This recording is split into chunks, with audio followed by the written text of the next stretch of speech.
One of the things to ask ourselves is, whatever domain that I work in or whatever priority use cases that I have, ask yourself a very simple question. What data would enable a human to do this?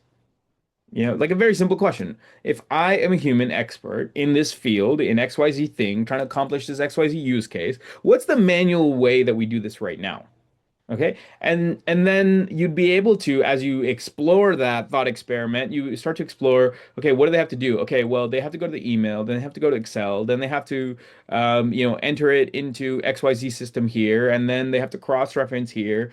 And when you ask yourself that question and go into that investigation, you'll start to see what are all of the quote unquote external pieces that I have to connect to. What are all the systems or platforms that I have to connect to? The software, what are those software as a service subscriptions that I have, right? And essentially, the idea would be to map and wire our agent to be able to have MCP access to all of those, right? So not every organization is going to need to connect to every single MCP out there. In fact, it's not recommended.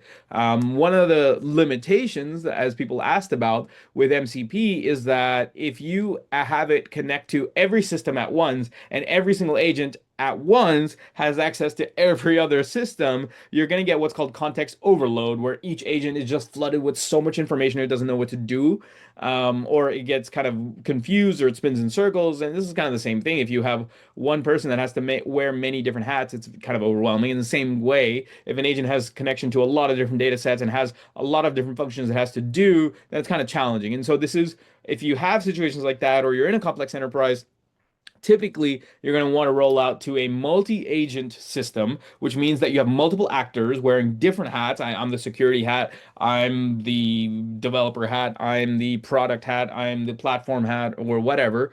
I'm the Slack hat, and they're able to, but it doesn't mean that you have to have only one agent can only use one NCP. It's not really like that. But I would try to have like a limited blast radius or field of scope for each of the agents or actors that you're going to use, and try to compartmentalize and same way that you would split up a team into different roles and functions. In the same way, split up your agents to have specific roles and functions, even more so than you would with a human, actually.